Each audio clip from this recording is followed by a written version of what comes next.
Oi, eu sou Spencer. Oi, eu sou Megan. Oi, eu sou Olivia. Oi, sou Norma. E somos os brasileiros falsos.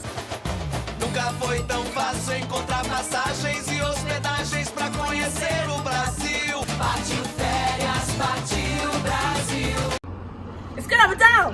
Oi, eu vou falar sobre a história do Brasil, especificamente a escravidão no Brasil. A escravidão no Brasil era como muitos países do Caribe e dos Estados Unidos. Escravos africanos foram levados da costa oeste da África para o Brasil.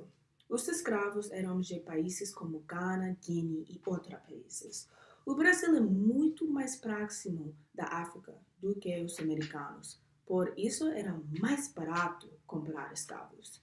Eles só querem escravos do sexo masculino porque precisavam de seu trabalho físico para a cana-de-açúcar. A cana-de-açúcar era a principal cultura do Brasil e ainda hoje é usada no Brasil. A expectativa média de vida de um escravo brasileiro era de 6 ou 7 anos. Muitos acreditam que a escravidão no Brasil era muito pior do que a escravidão nos Estados Unidos da América ou no Caribe. Mas eu acredito que todas as formas de escravidão são terríveis e não devem ser comparadas umas às outras. Oi, pessoal! Aqui temos as cataratas de Iguaçu, na fronteira com a Argentina. As cataratas são os locais mais visitados pelos estrangeiros no Brasil. Se vocês tiverem no tempo, devem visitar as cataratas de Iguaçu. Fora ventos, cachoeiras em total. Imigração. Oi, gente!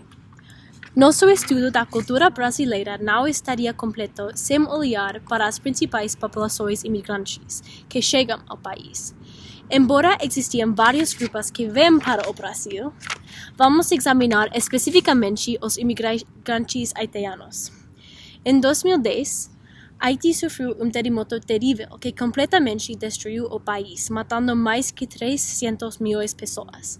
O Brasil já havia recebido imigrantes haitianos por razões econômicas, mas esse terremoto exacerbou a pobreza dentro de Haiti e também produziu refugiados ambientais. O Brasil foi um dos países mais preferíveis para os haitianos, porque no ano 2004, a Missão de Estabilização foi criada por as Nações Unidas, depois da qual os laços entre os países foram reforçados. Em 2014, mais imigrantes haitianos vieram para o Brasil, porque como o Brasil se preparava para se dar a Copa do Mundo, havia mais oportunidades para encontrar trabalho. O futuro da imigração dos haitianos ao Brasil vai depender das mudanças políticas, econômicas e sociais dentro de ambos Haiti e Brasil. Obrigada. Religião. A religião tem um papel muito importante no país de Brasil.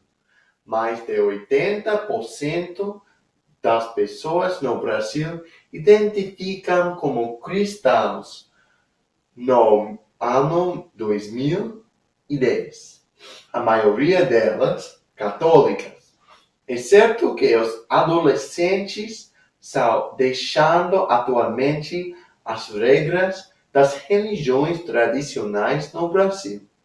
Nos Estados Unidos, os adolescentes religiosos têm um risco maior de ter filhos na adolescência, mas um artigo de Varona e Júnior demonstra que as religiões podem ajudar aos adolescentes brasileiros de não ter filhos não planejados.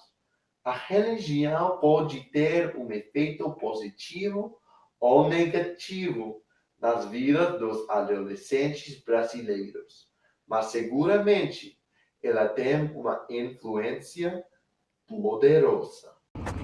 A economia. Oi, gente!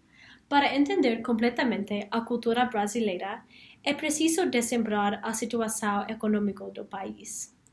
Nos últimos 4 anos, o desemprego aumentou 5,6% para 12,7%. No mesmo período, o PIB diminuiu e a dívida aumentou. Embora tenha havido recente desaceleração da economia, em parte devido à corrupção e ao escândalo do governo, o Brasil teve mente o crescimento econômico com a criação do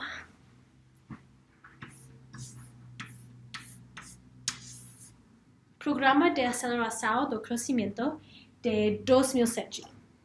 Esse programa foi lançado durante a administração de Lula da Silva com a intenção de melhorar a infraestrutura e promover o desenvolvimento sustentável.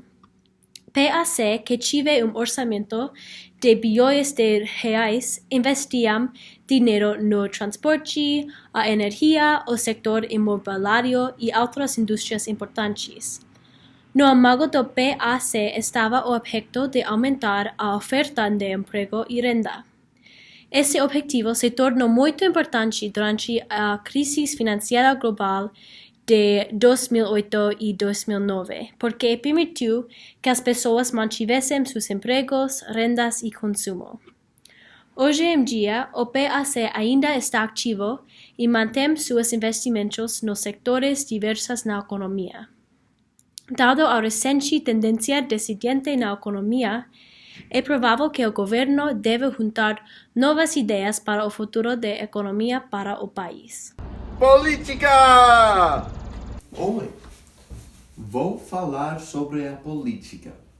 Cada país democrático tem relações diplomáticas com os demais para estimular ao comércio e turismo e para resolver problemas políticos entre os governos.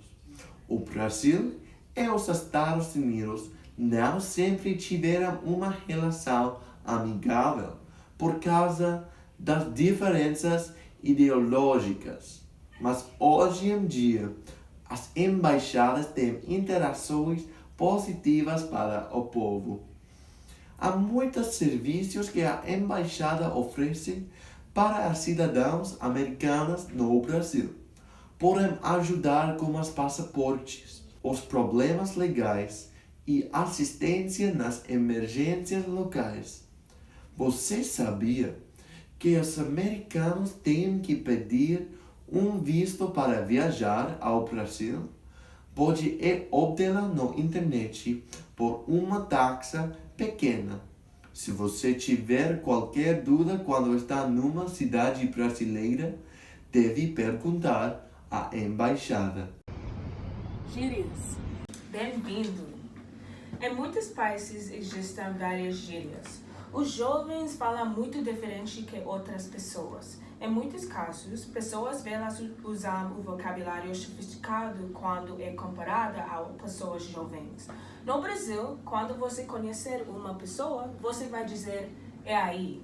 Isso significa basicamente como está, só tudo bem. Mas em vez disso, você pode dizer "é aí". Veja, "é aí, Amanda". Quando uma coisa é muito bom, você pode dizer "beleza". Isso significa basicamente maravilhoso ou bonita. Vou mostrá-lo para você. "É aí, Amanda". Tudo bem? Tudo bom? Você quer ir à mala comigo amanhã? Eu preciso comprar um vestido para a semana. Beleza, eu preciso de comprá-lo também. No Brasil, especialmente no Rio de Janeiro, quando pessoas estão falando sobre um menino ou um homem, eles vão usar a palavra cara.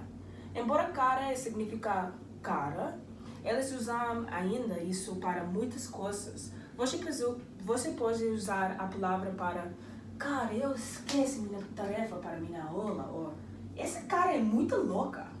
Veja. É aí, Megan? Oi, Amanda, como estás? Mais ou menos, meu irmão está muito irritante. Eu quero dizer a ele, cara, você é chato a caralho. Vida cotidiana. Oi, gente! Hoje eu vou falar de um dia na vida de um aluno no Brasil.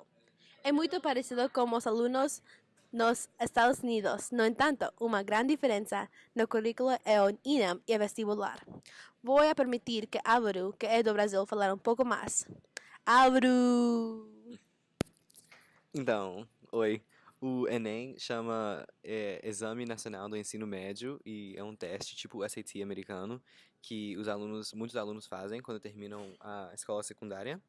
E o vestibular é um pouco diferente, porque tem duas fases. Então tem a fase geral, que todo mundo toma, e se você passar da primeira parte, você vai para a segunda fase. E o que é muito diferente dos Estados Unidos é que você escolhe a sua especialização antes de chegar na universidade. Então, você toma o vestibular normal. Se você passar a primeira fase, você vai para a segunda fase, onde você vai tomar testes baseados na sua especialização para a universidade. Obrigada, Álvaro!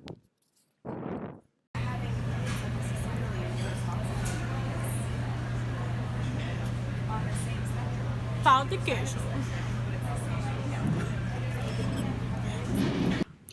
O pão de queijo é muito popular como um café da manhã ou um lanche, e pode ser encontrado na maioria das casas brasileiras e os cafezinhos na casa de português também. Como você pode ver, a receita é muito simples. Você só precisa ovo, azeite de oliva, leite, queijo parmesão, tapioca e chá de sal. Embora o pão de queijo tenha uma receita simples, você não deve ser enganado. O prato tem uma história muito complexa e interessante. O pão de queijo tem suas origens na região sudeste do Brasil, que se chama Minas Gerais. Pode-se dizer que a mandioca, uma planta que foi domesticada milhares de anos no passado pelas indígenas, está no centro deste prato. Quando os colonizadores chegaram ao Brasil, eles começaram a cultivar a caçava porque aprenderam que precisava uma safra resistente à seca. A planta caçava pode ser naturalmente venenosa, por isso precisa um processo de extração que deixa uma tapioca engomada. Os historiadores acham que no século VII os escravos africanos começavam a usar este amido para criar uma massa básica. Alto nas calorias, a tapioca engomada ajudava na sobrevivência dos escravos. O elemento de queijo não foi adicionado ao prato até no século XX, quando Minas Gerais começava a ser conhecido por seu queijo. Como se pode ver nesta história, o pão de queijo é o resultado da influência de vários grupos de pessoas durante um longo período de tempo. Obrigado. Arte. Oi! Hoje eu vou falar sobre arte no Brasil, especialmente arte indígena. No Brasil, arte e artefatos foram feitos para valor religioso e cultural. No entanto, o mundo ocidental está agora levando esses artefatos para valor estético e decoração. Esses objetos incluem formas de manipulação de pigmentos, fibras vegetais, argila, madeira, pedra e outros materiais que tornam a produção indígena única, diferente de arte ocidental. Essas peças, antes de serem penduradas nas paredes dos museus, tinham valor para comunicar histórias entre mulheres e homens, mundos e muito mais. Agora, eles são produzidos para vender aos turistas e servir como uma forma extra de renda para o povo de Brasil e expandir a disponibilidade de arte às pessoas. Partiu férias, partiu Brasil!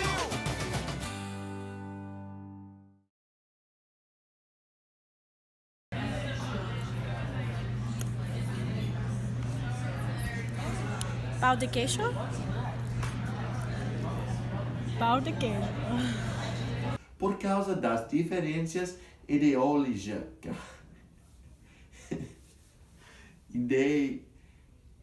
Ideológicas.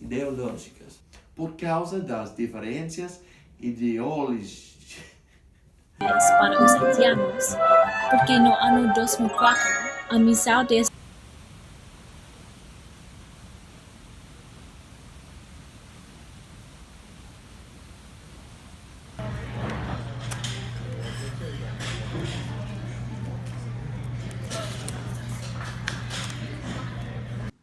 Gracias.